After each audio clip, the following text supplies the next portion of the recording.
Good evening, all of you. Thanks, sir. Yeah, good evening. Good evening, sir. So, yeah, good Good evening, ma. evening, sir. Last previous classes చేస్తున్నారా? ఎవరికైనా doubts ఉన్నాయండి ఎక్కడైనా? Please confirm. Anyone 5 problems చేశారా? No, sir. Clear చేశాను, కదా? sir. అర్థమైనా కదా అందరికి? అర్థమైనా కదండి? అర్థమైంది. Very good. రిమైనింగ్ వాళ్ళకి మా సార్ ఇన్సూరెన్స్ ప్రీమియం చెప్పరా sir? Indirect expense payment. Okay sir. మీకు ఏ డౌట్స్ ఉన్నా మెటీరియల్ ఫస్ట్ స్టార్టింగ్లోనే 5 ప్రాబ్లమ్స్కి మీనింగ్ ఉంటుంది. గ్రూప్స్, లెడ్జెస్, ఫంక్షన్ కీస్ కూడా ఇచ్చి ఉంటాను, డెబిట్ క్రెడిట్ కూడా. వెనక ప్రాఫిట్ అండ్ లాస్ చూసుకుంటే మీరు ఎక్కడ మిస్టేక్ చేశారో కూడా తెలిసిపోతుంది. Okay okay good. So remaining persons కూడా చేయండి మీ టైం చూసుకొని. ఓకే, ఎన్ని వర్క్స్ ఉన్నా కూడా వర్క్ నేర్చుకున్న కోర్స్ నేర్చుకున్నారు కాబట్టి ఎన్ని వర్క్స్ ఉన్నా ఒక 1 అవర్ అన్నా మీరు టైం కేటాయించుకొని సబ్జెక్ట్ వినాల్సిందే. Okay good. So done guys. Next problem number 6 open చేయండి. గ్రూప్స్ అనేది ఎందుకు యూజ్ చేస్తాం, దీని యొక్క మెయిన్ రీజన్ ఏంటి అని మనం చూసుకుంటే, లైక్ ఇప్పుడు ఇక్కడ ఏంటి, విజ్డమ్ ఎడ్యుకేషనల్ ఇన్స్టిట్యూషన్, ఇది ఒక ఇన్స్టిట్యూషన్. ఇక్కడ మీరు ఎక్కడైనా చూసుకోండి, ఏ కంపెనీలో చూసుకున్నా కంపల్సరీగా డిపార్ట్మెంట్స్ మ్యాండేటరీగా ఉంటాయి. ఇప్పుడు మీరు ఏ టీసీఎస్ కంపెనీ తీసుకోండి, విప్రో కంపెనీ తీసుకోండి, కాగ్నిజెంట్, చిన్న చిన్న బిజినెస్ ఏదైనా తీసుకోండి, ఎలాంటి డిపార్ట్మెంట్స్ ఉంటాయి ఎవరైనా చెప్పగలరా? ఎలాంటి టైప్ ఆఫ్ బిజినెస్ డిపార్ట్మెంట్స్ ఉంటాయి బిజినెస్లో? Anyone? HR department and accounting. HR department, HR department, administration. Marketing department, research and development. ప్రతి కంపెనీలో 3 ఉండవలసినటువంటి HR department, finance department, marketing. ఇవి 3 కంపల్సరీ ఉండాలి. ఈ 3 లేకుంటే ఏ బిజినెస్ ముందుకు పోదు. ఓకే, సో అలాగా department wise service company expenses ఎలా ఎంటర్ చేసుకోవాలి, డిపార్ట్మెంట్ వైజ్ ఇన్కమ్స్ ఏ విధంగా ఎంటర్ చేసుకోవాలి అనేదే ఇక్కడ కాన్సెప్ట్. ఇక్కడ పర్చేజ్, సేల్స్ ఏమి ఉండవండి. ఓకే, బిజినెస్లో మంత్లీ జరిగే ఎక్స్పెన్సెస్ ఏవైతే ఉన్నాయో వాటిని డిపార్ట్మెంట్ వైజ్గా మనం ఎలా ఐడెంటిఫై చేయాలి. మీరు ప్రాఫిట్ అండ్ లాస్ ఓపెన్ చేసినప్పుడు రెంట్, శాలరీస్, టెలిఫోన్ బిల్ ఇవన్నీ బయటికి రాకుండా, ఓకే, ఇవన్నీ బయటికి రాకుండా, ఓకేనా, డిపార్ట్మెంట్స్ ఇక్కడ ఏంటంటే salaries, expenses, discount received, commission received ఇలాంటి బయటికి షో చేయకుండా గ్రూప్ వైజ్గా క్రియేషన్ చేసి వాటిని ఏ విధంగా ఎంటర్ చేసుకోవాలనేది ఇక్కడ కాన్సెప్ట్. ఓకే, ఇది ఒక ఇన్స్టిట్యూషన్ అనమాట. ఇక్కడ కాలేజ్ ఎక్స్పెన్సెస్ ఉన్నాయి, కాలేజ్ ఇన్కమ్స్ ఉన్నాయి, స్కూల్ ఎక్స్పెన్సెస్ ఉన్నాయి, స్కూల్ ఇన్కమ్స్ ఉన్నాయి. వన్స్ ఒకసారి కంపెనీ క్రియేషన్ చేస్తూనే మనకు కంపల్సరీగా 28 groups, 2 ledgers, 24 voucher type keys pre డిఫైన్డ్గా ఉంటాయి. అవి మనకు తెలుసు. ఇక్కడ అడిషనల్గా మళ్ళీ మనము 4 గ్రూప్స్ క్రియేట్ చేసుకుంటాం. ఎందుకోసం? ప్రాఫిట్ అండ్ లాస్ ఓపెన్ చేసినప్పుడు నాకు డిపార్ట్మెంట్ వైజ్గా ఎక్స్పెన్సెస్ కావాలి. అందుకోసం ఇక్కడ కొత్తగా 4 గ్రూప్స్ని క్రియేట్ చేస్తాం. సో వాటిని ఏ విధంగా క్రియేషన్ చేయాలి, మనం ప్రాఫిట్ అండ్ లాస్ వెళ్ళి ఎలా సెటప్ చూసుకోవాలి అనేది కూడా చూద్దాం. ఓకే, ఈ ప్రాబ్లం నేను చెప్తాను, 7th ప్రాబ్లం మీరు చేయాలి, 6th, 7th 2 కూడా ప్రాక్టీస్ చేయాలి. Okay done. చూడండి, ఇప్పుడు మీరు ఏ కంపెనీలో చూసుకున్నా, ఇప్పుడు ఫర్ ఎగ్జాంపుల్ సప్లయర్స్కైనా చేయొచ్చు, తర్వాత బయ్యర్స్కైనా చేయొచ్చు. ఎగ్జాంపుల్స్, ఇప్పుడు హైదరాబాద్లో కస్టమర్స్ ఉన్నారు, హైదరాబాద్లో సప్లయర్స్ ఉన్నారు, హైదరాబాద్లో 10 మంది సప్లయర్స్ ఉన్నారు, హైదరాబాద్లో 10 మంది నాకు బయ్యర్స్ ఉన్నారు. అలా హైదరాబాద్ కస్టమర్స్, హైదరాబాద్ బయ్యర్స్ అని గ్రూప్స్ క్రియేట్ చేయొచ్చు. మనం హైదరాబాద్ కస్టమర్స్ క్లిక్ చేస్తానే గ్రూప్ని హైదరాబాద్లో ఎంతమంది కస్టమర్స్ ఉన్నారో వాళ్ళ లిస్ట్ అంతా షో చేస్తుంది. గ్రూప్స్ మెయింటైన్ చేస్తే మనం సెర్చ్ చేసుకోకుండా మళ్ళీ అలా కూడా సెటప్ చేసుకోవచ్చు. Okay, so done. చూడండి, సో టాలీ ఓపెన్ చేస్తున్నాను. టాలీ మీద డబుల్ క్లిక్ ఇస్తానే మనకి డైరెక్ట్గా ఓపెన్ అవుతుంది, ఏదో ఒక కంపెనీ డైరెక్ట్గా ఓపెన్ అవుతుంది. Okay,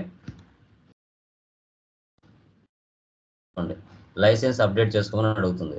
okay, so continue in education mode. Right సైడ్లో F3కి వెళ్ళండి, షర్ట్ కంపెనీ. ఎస్. ఇప్పుడు కొత్తగా కంపెనీ క్రియేషన్ చేయాలి. మీకు కూడా అంతే.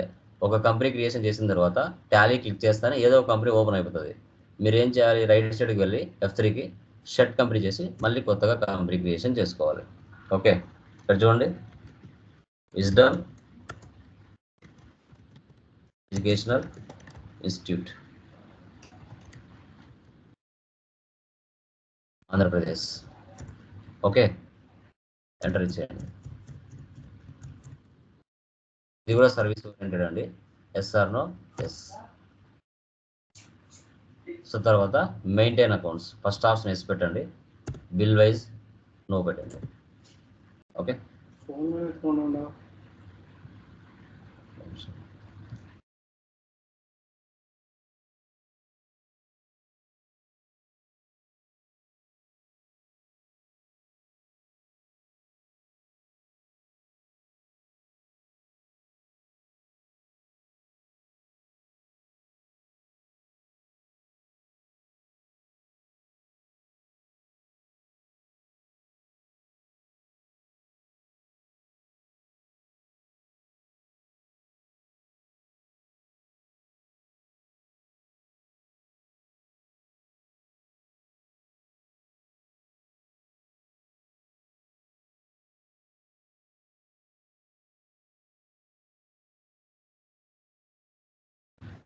Okay, done guys.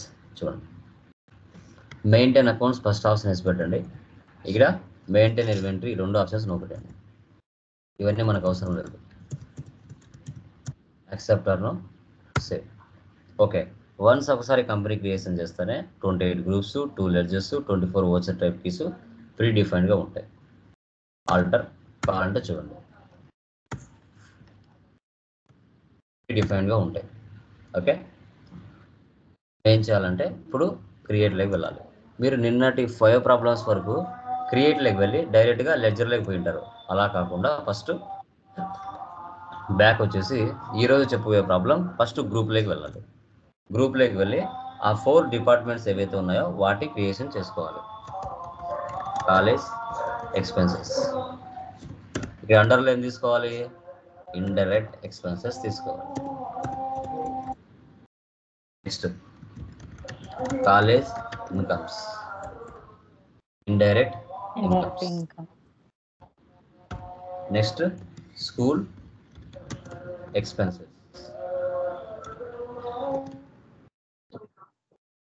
Indirect expenses. తర్వాత స్కూల్ ఇన్కమ్స్, ఇండైరెక్ట్ ఇన్కమ్స్. చూడండి, మనం గ్రూప్ లెవెల్లోనే సెట్ చేస్తున్నాం. గ్రూప్ లెవెల్లోనే సెట్ చేస్తున్నాం.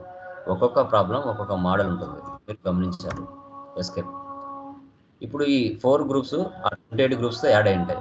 బ్యాక్ వచ్చేయండి, లెడ్జెస్లోకి వెళ్ళండి. ఇప్పుడు కాలేజ్ ఎక్స్పెన్స్లో శాలరీ రెంట్ ఉంది, స్కూల్ ఎక్స్పెన్స్లో శాలరీ రెంట్ ఉంది. ఏ దానికి అది ఇండివిజువల్గా ఉండాలి కాబట్టి మనం గుడ్డి గుర్తుగా పక్కన ఏం పెట్టుకోవాలంటే శాలరీస్ పక్కన సిఈ అని పెట్టుకోవాలి.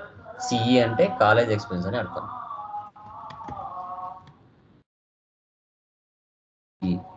ఇక్కడ ఏం తీసుకోవాలి? ఇండైరెక్ట్ ఎక్స్పెన్స్ తీసుకోవాల్సిన ఏం తీసుకోవాలండి? ఏం తీసుకోవాలి? కాలేజ్ ఎక్స్పెన్స్ తీసుకోవాలి. College expenses.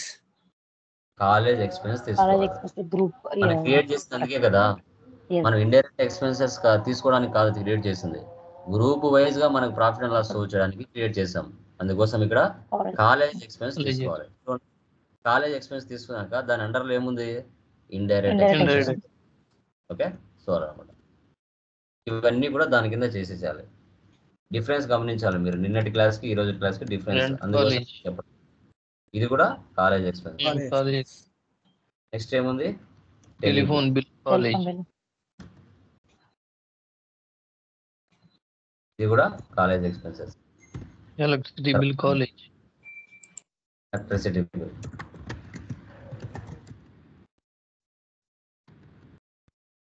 ఇది కూడా college expenses. Registration expenses college.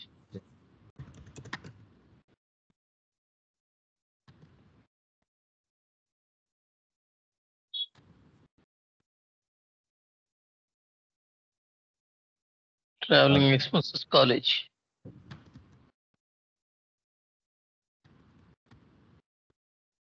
మీరు గమనించాలి, మీరు ఎక్కడ వర్క్ చేసినా, హాస్పిటల్లో వర్క్ చేసినా, కాలేజీలో వర్క్ చేసినా, తర్వాత మీరు ఏదైనా సాఫ్ట్వేర్ కంపెనీలో వర్క్ చేసినా, salary common, rent common, telephone bill common, travelling expense common, electricity bill common. మీరు ఎక్కడైనా పని చేయండి, కాలేజీలో పని చేసినా, తర్వాత స్కూల్లో పని చేసినా, థియేటర్లో పని చేసినా, హాస్పిటల్లో పని చేసినా, సాఫ్ట్వేర్ కంపెనీలో పని చేసినా అవే వర్డ్సే ఉంటాయి.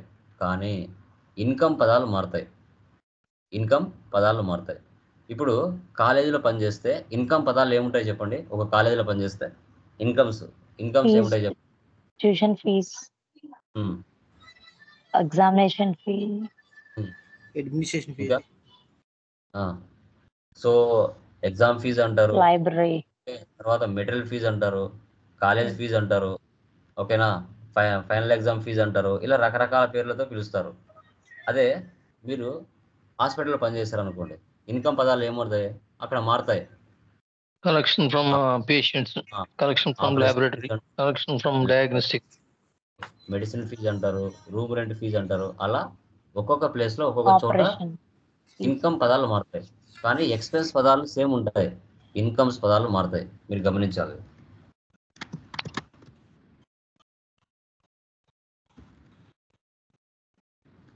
Administrative ఈ fees. ఐ తీసుకో. ఏం తీసుకోవాలి ఇక్కడ? College. College income, college college incomes తీసుకోవాలి. చూడండి, దాని అండర్లో ఏముంది? Indirect indirect income. ఇన్కమ్. అలా గమనించాలి. ఇవన్నీ కూడా దాని కింద తీసుకోవాలి. Tuition fees, college. ఇవి కూడా కాలేజ్ ఇన్కమ్స్ తీసుకోవాలి.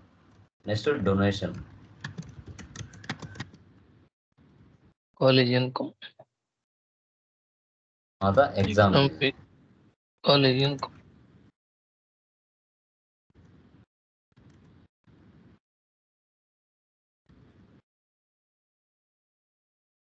ఇలా ఏ డిపార్ట్మెంట్కి ఆ డిపార్ట్మెంట్ తీసుకోవాలి. నెక్స్ట్ మళ్ళీ salaries, School. Salaries School expense. ఈ అంటే ఇక్కడ స్కూల్ ఎక్స్పెన్స్ తీసుకోవాలి. చూడండి, దాని అండర్లో ఏముంది? ఇండైరెక్ట్ ఎక్స్పెన్సెస్ ఉంది.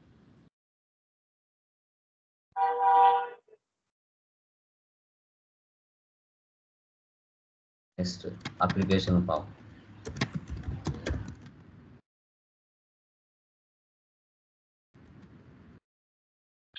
C. తర్వాత ఎలక్ట్రిసిటీ, SC. Telephone, SC.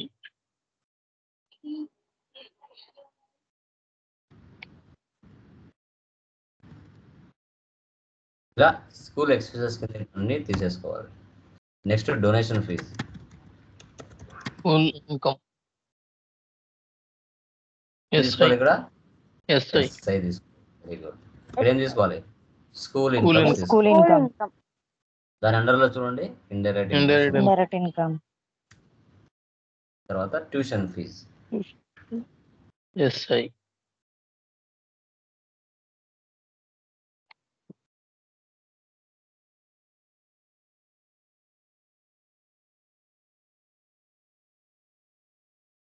తర్వాత స్పెషల్ ఫీ,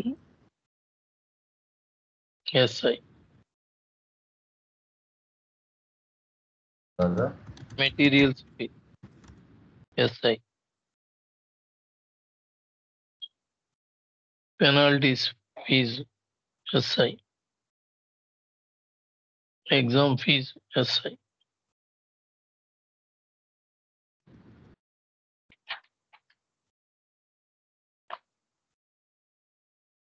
ఈ విధంగా క్రియేట్ చేసుకోవాలండి అన్ని కూడా. Escape Okay. ఎస్కేప్. తర్వాత ఓచర్స్లోకి వెళ్ళండి. ఫస్ట్ ఏముంది మనకి? రిసీప్ట్, క్యాపిటల్ మనం చేయలేదు కదా? ఓకే, చూడండి, మర్చిపోయాము. క్యాపిటల్ క్రియేట్ చేయాలి ఆన్ ద స్పాట్ క్రియేట్ చేయాలంటే ఇక్కడ క్రియేట్ లేకైనా వెళ్ళొచ్చు, లేదు అంటే ఆల్ట్ సి ఇస్తే డైరెక్ట్గా లెడ్జర్లోకి వెళ్ళిపోతుంది. చూడండి, క్యాపిటల్ మనం మర్చిపోయాము, ఆన్ ద స్పాట్ చేస్తున్నాను, మళ్ళీ వెనక్కి వెళ్ళి చేయకుండా. Capital. ఆన్ ద స్పాట్ ఇక్కడే సేవ్ అయిపోతుంది. అమౌంట్ ఎంత? 5 lakhs. 5 lakhs. Credit capital, debit cash. ఇప్పుడు నిన్నటి ప్రాబ్లమ్స్ వరకు మీరు ఏం చేసింటారు అంటే, so salary debit, cash credit, rent debit, cash credit, telephone bill debit, cash credit ఇలా చేసింటారు. ఇప్పుడు నామినల్ రూల్ పరంగా ఆల్వేస్ ఆల్ ఎక్స్పెన్సెస్ డెబిట్. అక్కడ ఉండేటి అన్ని ఎక్స్పెన్సెస్ అని మీకు తెలుసు. నామినల్ రూల్ పరంగా అన్ని డెబిట్ అవుతాయని కూడా మీకు తెలుసు. అలా ఒక్కొక్కటి సింగిల్గా తీసుకోవడం కంటే అన్ని డెబిట్ చేసి క్యాష్ క్రెడిట్ చేయొచ్చు. సింగిల్గా తీసుకున్నా అదే, అన్ని కలిపి చేసినా అదే. సో పేమెంట్ తీసుకోండి. పేమెంట్ కదా ఎక్స్పెన్సెస్. చూడండి సాలరీస్ ఏం తీసుకోవాలి? సిఈ తీసుకోవాలి. అమౌంట్ ఎంత? 15,000. ఇక్కడ సిఆర్ ఏం చేయాలి? డిఆర్ గా మార్చాలి. డిఆర్. సో రెంట్ మళ్ళీ జస్ట్ డి ఇచ్చి ఎంటర్ ఇవ్వండి అంతే. Telephone bill 5,000. Electricity bill 4,000. Registration forms expenses 2,000. Traveling expenses 3,000. ఇక్కడ క్రెడిట్ క్యాష్. చూడండి అన్ని డెబిట్ చేశాను, క్యాష్ క్రెడిట్ చేస్తున్నాను. సింగిల్ గా చేసుకున్నా అంతే, అన్ని కలిపి చేసినా అంతే. ఎందుకంటే ఎప్పుడు ఇలా తెలుస్తుంది సార్ మనకంటే సబ్జెక్ట్ వచ్చినప్పుడు, బాగా సబ్జెక్టు థియరీ బేసిక్స్ ఐడియా ఉన్నప్పుడు మీకు ఆటోమేటిక్గా మైండ్లోకి తడుతుంది. Okay, all expenses debit nominal rule పరంగా. ఈ రెంట్, శాలరీ, టెలిఫోన్ బిల్లు ఇవి ఎక్స్పెన్స్ అవుతాయని మీ మైండ్కి తెలిసి ఉండాలి. బేసిక్స్ మీరు చదివి ఉండాలి, అప్పుడు మీకు తెలుస్తాయి. తెలియకపోతే కన్ఫ్యూజ్ అవుతారు. అందుకోసమే బేసిక్స్ చాలా ఇంపార్టెంట్ అంట. నెక్స్ట్ ఏముంది? College incomes. అంటే ఏకి తీసుకోవాలి ఇన్కమ్స్ అంటే? ఎక్కడికి వెళ్ళాలి ఇన్కమ్స్ అంటే? రిసిప్ట్ లెక్ వెళ్ళాలి. Very good. రిసిప్ట్ లెక్ వెళ్ళాం. ఇక్కడ చూడండి సిఆర్ వచ్చింది. ఆల్ ఇన్కమ్స్ నామినల్ రూల్ పరంగా క్రెడిట్ అవుతాయి. ఇక్కడ tuition fees, donation fees, exam fees ఇవన్నీ ఇన్కమ్స్. నామినల్ రూల్ పరంగా ఇన్కమ్స్ డెబిట్ లో ఉన్నాయా, క్రెడిట్ లో ఉన్నాయా? క్రెడిట్ లో ఉన్నాయి. వీటన్నిటి మనం ఏం చేయాలి? అన్ని క్రెడిట్ చేసుకోవాలి. Tuition fees 15,000. Donation fees 50,000. Exam fees 5,000.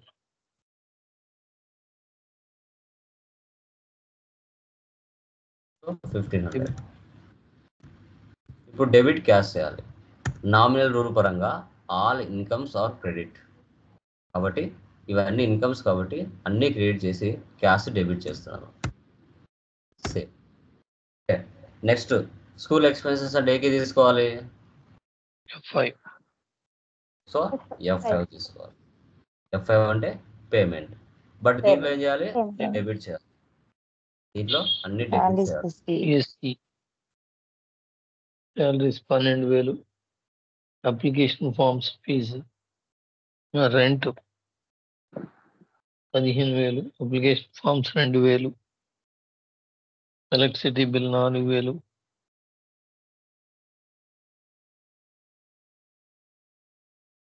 Telephone bill 3,000.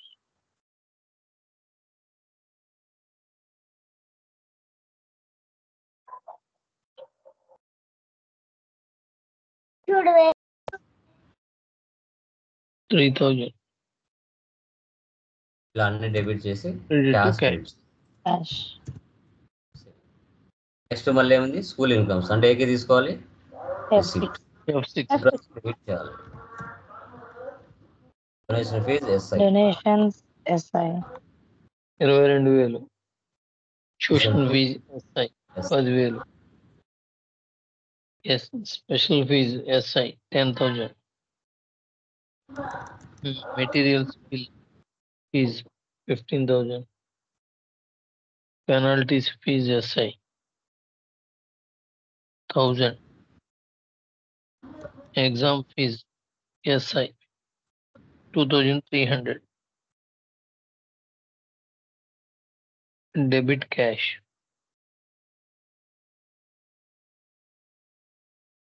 Okay, ఇలా చేసుకోవాలి. వెళ్ళి ప్రాఫిట్ అలా చూడండి. Alt F1 expand. మనకి ఎంత వచ్చింది ఇక్కడ?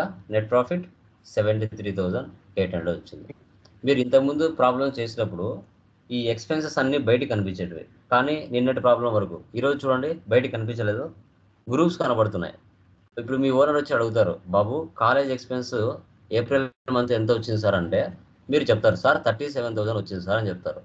ఏమేమి ఎక్స్పెన్స్ జరిగింది బాబు అంటే దీన్ని ఎంటర్ ఇచ్చినామంటే దీని లోపల ఉంటుంది. Sir electricity bill 4,000, registration form 2,000, rent 8,000, salaries 15,000, telephone bill 5,000, travelling expense 3,000 అని చెప్తారు. బట్ నిన్నటి ప్రాబ్లం వరకు ఇవన్నీ మనకి బయట షో చేసేటివి, కానీ ఈరోజు గ్రూప్ లోపల ఉన్నాయి. గ్రూప్ లోపల మనం సెట్ చేసాం. అదే స్కూల్ ఎక్స్పెన్స్ ఎంత జరిగిందంటే 36,000 జరిగింది సార్ అని చెప్పాలి. ఏమేమి జరిగింది అంటే application form 2,000, electricity expense 4,000, rent 15,000, salaries 12,000, telephone bill 3,000 అని జరిగిందని చెప్పాలి. కాలేజ్ ఇన్కమ్ అయితే 86,500. సో దానిలో క్లిక్ చేస్తే admission fees 20,000, donation fees 50,000, exam fees 1,500, tuition fees 15,000 ఇలా చెప్పొచ్చు. స్కూల్ ఇన్కమ్స్లో 60,300 ఇలా మనం సెటప్ చేసుకోవాలి. సో తర్వాత డిస్ప్లే డాష్ బోర్డ్లోకి వెళ్తే మనకు అసెట్స్, లయబిలిటీస్, తర్వాత trading details, cash balance, bank balance ఉంటే అవన్నీ షో చేస్తాయి. ఆల్ రిపోర్ట్స్ ఒకే ప్లేస్లో షో చేస్తాయి. తర్వాత డే బుక్లో వెళ్తే మనం చేసింటని ఇక్కడ ఉంటాయి.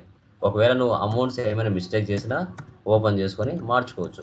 ఇలా మార్చి కంట్రోల్ ఏ అంటే సేవ్ అవ్వటం, ఇలా మార్చుకోవచ్చు. ఇలా కూడా చేయొచ్చు, ప్రాబ్లం లేదు. బ్యాలెన్స్ షీట్ కామన్గా cash in hand present capital మాత్రం ఉన్నాయి కాబట్టి ఇలా షో చేస్తుంది. డిస్ప్లే మోర్ రిపోర్ట్స్లోకి వెళ్తే అకౌంట్ బుక్స్, మనం పేమెంటే కాబట్టి ఎంటర్ చేసింది. పేమెంట్ 2 ట్రాన్సాక్షన్స్ ఉన్నాయి, రిసిప్ట్ 3 ట్రాన్సాక్షన్స్ ఉన్నాయి. సర్వీస్ ఓరియంటెడ్ ఇంతవరకు మనం చూడగలుగుతాం.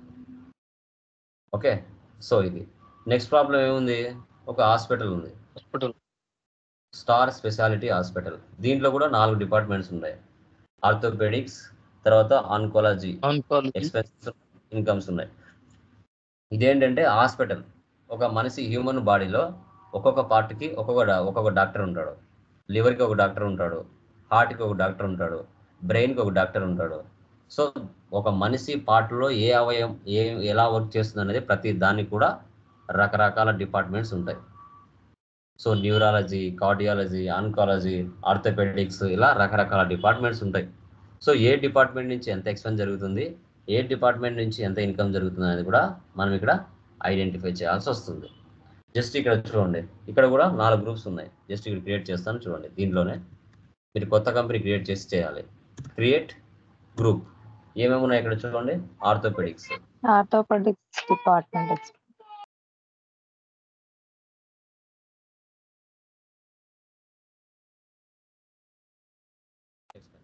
అండర్లో ఏం తీసుకోవాలి, ఇండైరెక్ట్ ఎక్స్పెన్సెస్. నెక్స్ట్ ఏముంది, oncology department expense.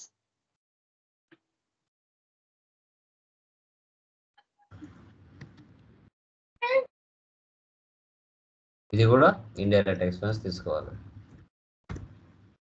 Next ortho department income, pedics incomes, indirect income. తర్వాత ఆన్కాలజీ,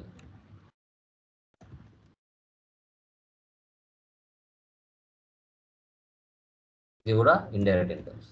ఈ 4 గ్రూప్స్ ఎక్కడికి వచ్చేస్తుంటాయి, ఎస్కేపీ లెక్చర్లోకి వెళ్తే ఇక్కడికి వచ్చేస్తాయి. ఇప్పుడు చూడండి, ఇక్కడ రెంట్ ఉంది. రెంట్ దీనికి పక్కన ఏం రాసుకోవాలి, ఓడిఈ అంటే సో ఆర్థోపెడిక్స్ డిపార్ట్మెంట్ ఓడిఈ అని తీసుకోవాలి. ఇక్కడ ఏం తీసుకుంటారు, ఆర్థోపెడిక్ ఎక్స్పెన్స్. దాని అండర్లో చూడండి ఇండైరెక్ట్ ఎక్స్పెన్సెస్ ఉంది. ఇలా ఈ విధంగా మీరు ఈ ప్రాబ్లం కూడా మీరు చేయాల్సి వస్తుంది. ఇలా మీరు ఒక హాస్పిటల్స్లో వర్క్ చేసినా, కాలేజ్ స్కూల్లో వర్క్ చేసినా కూడా డిపార్ట్మెంట్ వైజ్ ఎక్స్పెన్సెస్ కానీ ఇన్కమ్స్ కానీ ఏ విధంగా ఎంటర్ చేసుకోవాలన్నది ఇక్కడ మనం ఇవ్వడం జరిగింది. ఒక్కొక్క ప్రాబ్లం ఒక్కొక్క లాజికల్ పాయింట్తో మనకు మెటీరియల్లో ఉంటాయి. సో అన్నీ మీరు నేర్చుకున్న తర్వాత రియల్ టైంలో జాబ్లోకి వెళ్ళిన తర్వాత మీ అకౌంట్స్ ఎలా మెయింటైన్ చేస్తే అర్థమవుతాయి అనేది మీకు తెలిసిపోతుంది. ఎవరిని అడగాల్సిన అవసరం లేదు. అన్ని టాపిక్స్ నేర్చుకున్న తర్వాత నా అకౌంట్స్ ఇట్లా మెయింటైన్ చేస్తే నాకు బాగా అర్థమవుతాయి అనేది మీకే రియలైజేషన్ వస్తుంది. ఒక్కొక్క ఫార్మాట్లో ఉంటుంది కాబట్టి నువ్వు వెళ్ళి వర్క్ చేసే చోట ఏ విధంగా బిజినెస్ ఉన్నా ఇలా చేస్తే బాగుంటాయి అకౌంట్స్ అనేది మీకు ఒక క్లారిటీ వస్తుంది మైండ్కి, టాపిక్స్ అన్ని నేర్చుకున్న తర్వాత. ఓకేనా? క్లియర్మా? ఏమైనా డౌట్ ఉందా దీంట్లో? అర్థమైందా? రిమైనింగ్ గైస్ డిపార్ట్మెంట్స్ ఏ విధంగా ఉంటాయని తెలిసిందా? ఎవరికైనా డౌట్స్ ఉన్నాయా? క్లియర్ సార్ డాష్ బోర్డ్ అది ఎనేబుల్ చేసుకోవాలి మనం? లేదు, లేటెస్ట్ వర్షన్ డిఫాల్ట్గా వస్తుంది 4.0. మీరు 2.0లో కానీ 3.0లో కానీ ఉంటే రాదు. ఓకే 4.1 ఇప్పుడు 0 నుంచి 1 కూడా వచ్చింది. 4.1లో ప్రీ డిఫైన్గా అంటే లేటెస్ట్ వర్షన్లో వచ్చింది అంటే వాట్సాప్ది డాష్ బోర్డు, మనకి ఎక్సెల్ ఫైల్స్, ఆ 3 ఫీచర్స్ ఇచ్చాడు. ఓకే సో అది